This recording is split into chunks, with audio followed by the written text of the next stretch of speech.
Graça e paz, igreja.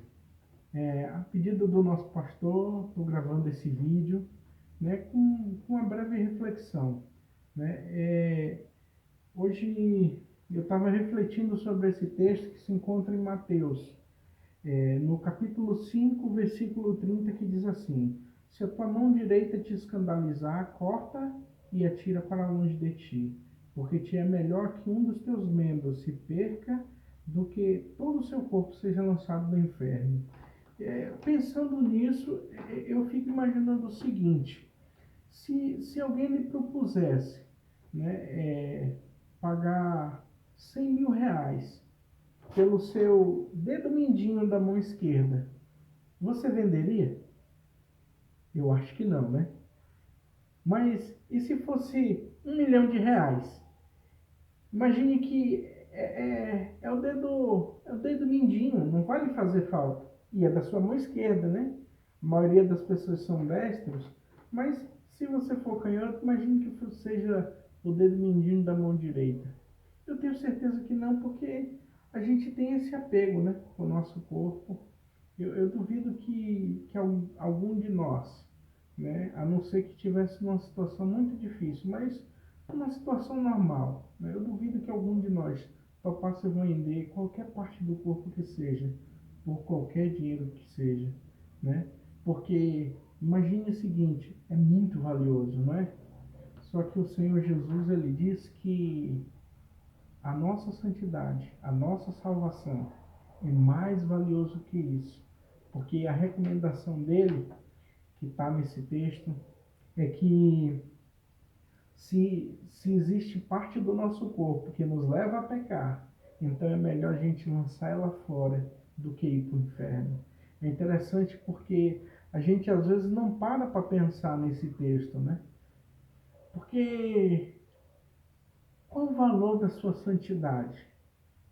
Qual o valor da tua salvação?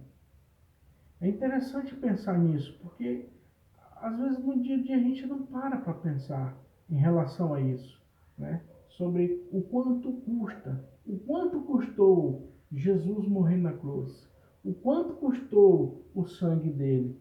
A Bíblia diz que fomos comprados por algo sem preço.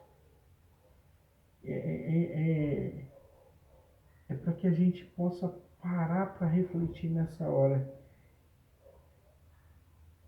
Eu te convido a ler mais um texto. Hebreus capítulo 12, versículo 4. Diz assim: Considerai, pois, aquele que suportou tais contradições dos pecadores contra si mesmo, para que não enfraqueçais, desfalecendo em vosso ânimo. Ainda não resististes até o sangue, combatendo contra o pecado. O apóstolo Paulo ele coloca nesse texto que a nossa última linha de defesa é o nosso sangue. Sabe, sangue na Bíblia é algo muito sagrado. O Senhor, ele diz lá no início a Caim que o sangue de Abel clama da terra. O Senhor diz ao seu povo que eles não podiam comer a carne com sangue. Quando há a reunião entre os 12 apóstolos e o apóstolo Paulo para definir as regras que seriam impostas, né? Os mandamentos que seriam impostos aos gentios, o primeiro mandamento é: não coma carne com sangue. Porque sangue, queridos, para a Bíblia é a vida. No sangue está a vida. E quando o apóstolo Paulo diz que a gente ainda não resistiu até o sangue contra o pecado, é porque a nossa vida, ela não é mais valiosa do que a nossa salvação. Porque imagine que há grandes milagres na Bíblia. Imagine só Sadraque, Mesaque e Abidnego. Imagine só Daniel. Vamos pegar esses dois exemplos. Sadraque, Mesaque e Abednego, os três foram parar na fornalha de fogo. E na fornalha de fogo eles foram parar, porque eles não quiseram desobedecer a Deus. Eles disseram, nós abrimos mão da nossa própria vida, mas nós não vamos desobedecer a Deus. Daniel disse, eu abro mão da minha própria vida, mas eu não vou deixar de buscar o meu Deus. Mas o quanto Deus é valioso para você, o quanto Deus é valioso para nós.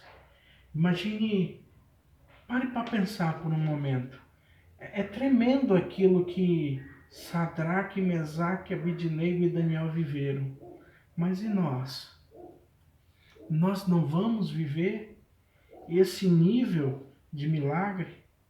Ah, queridos, para isso a gente precisa desse nível de intimidade, desse nível de, posso até dizer, sacrifício, sabe? Eles abriram mão da sua própria vida, mas não desobedeceram a Deus. Imagine que o Senhor Jesus, quando Ele coloca que é melhor a gente arrancar parte do nosso corpo do que perder o corpo inteiro no inferno, é claro que não é um texto literal, mas ele só está nos passando uma ideia do quanto a gente tem que resistir, quanto a gente tem que lutar contra o pecado. Mas às vezes a gente se deixa levar por pequenas coisas, como eu já falei no outro áudio que eu mandei para vocês aí no grupo. Às vezes a gente é como aquele pequeno inseto que cai no unguento do perfumador, sabe? Que cai no perfume e estraga. Às vezes aquele pequeno lapso, sabe? Aquela pequena coisa que a gente faz de errado, mas que mancha a nossa vida, que macula a nossa intimidade com Deus. Que nessa noite, queridos, você possa refletir sobre isso. Eu quero te convidar a refletir sobre essa questão, né? Qual o valor da sua santidade? Qual o valor da sua salvação? Talvez você esteja dizendo assim, eu não preciso mais me sacrificar. Jesus morreu na cruz, o sacrifício foi pago. Querida, é verdade. Jesus morreu na cruz. Mas ele mesmo, antes de morrer, disse que é melhor a gente sacrificar um membro nosso do que irmos inteiramente para o inferno. Se esse é o nível que o Senhor nos colocou, então a gente realmente precisa repensar a maneira como nós estamos lidando com a vida. Imagine que a gente muitas vezes toma decisões e anda por caminhos que Deus não concorda.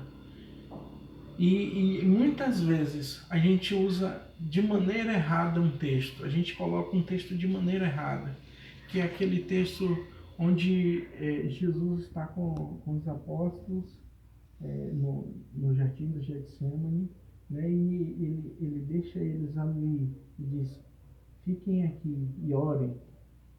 E ele vai um pouco mais distante para orar, e quando ele volta, eles o encontram dormindo. Então ele se dirige a Pedro. Pedro, nem uma hora podeis vigiar tu comigo, podeis tu interceder comigo. Aí ele diz assim, tomem cuidado, vigiai, porque na verdade o espírito está pronto, mas a carne é fraca. E aí a gente usa esse texto como justificativa para pecar. Irmão, a carne é fraca. Só que assim, a gente usa isso da maneira errada, irmão. Porque se a carne fosse fraca, a gente não pecaria. Na verdade, quando a gente usa isso, a gente está dizendo que a carne é forte. E é justamente porque a carne é forte que nos leva a pecar. Você sabe o que Jesus quer dizer naquele texto? Na verdade, ele está dizendo assim, o espírito está pronto. aquilo que há em nós, que nos liga com Deus, o Espírito, sabe? Que a Bíblia diz que o Espírito testifica no Espírito. O Espírito já está pronto, a nossa nova natureza. Mas a nossa carne, ela é fraca. Por quê? Quando nós entramos num lugar de busca, quando nós entramos num lugar de intercessão, quando a gente entra num lugar onde nós vamos nos encontrar com Deus, aí a nossa carne sente. É nessa hora que a carne começa a querer dar para trás. É nessa hora que a gente pensa que não vai conseguir. Imagine só, quantas noites você já perdeu em claro? Quantas noites você já passou bebendo? Quantas noites você já passou em balada? Quantas noites você já perdeu em festas? Quantas noites você já perdeu maratonando série? Quantas noites você já perdeu assistindo filme ou conversando com os amigos? Mas imagine que quando você pega a sua Bíblia, quantas noites você já passou lendo a Bíblia? Quantas noites você já passou orando ao Senhor e buscando a Ele? Quantas noites você já passou? Eu tenho certeza que nenhuma. Porque quando a gente pega a Bíblia, é impressionante, não precisa nem estar de noite, irmão.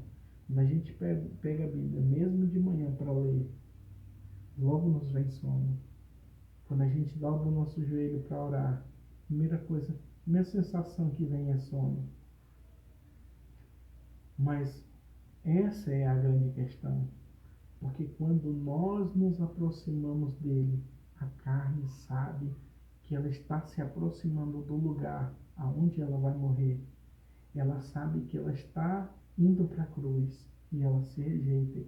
E é justamente nessa hora que ela esmaece. É justamente nessa hora que ela adormece. É justamente nessa hora que ela não quer ir para lá. Mas ainda assim, o Senhor espera de nós que nós possamos buscar a Ele.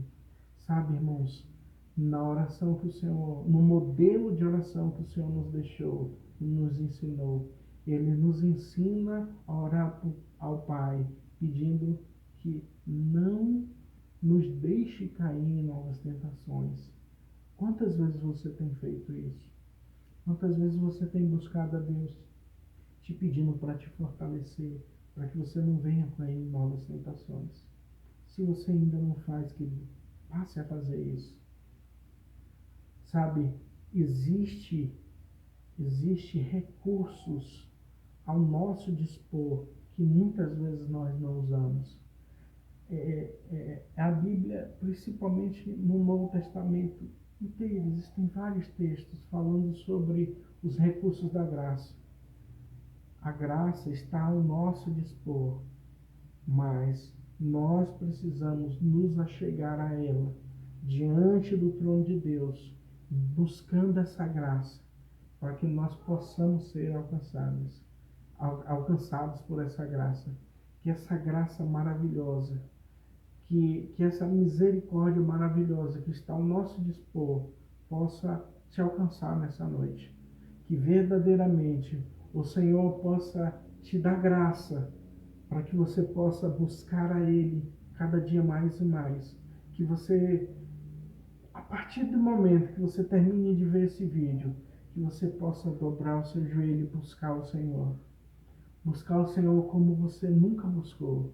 E eu tenho certeza que muitas coisas ainda está oculto e secreto que você ainda não sabe, mas Deus anseia para te revelar. Deus te abençoe, queridos. Graça e paz. Deus te abençoe.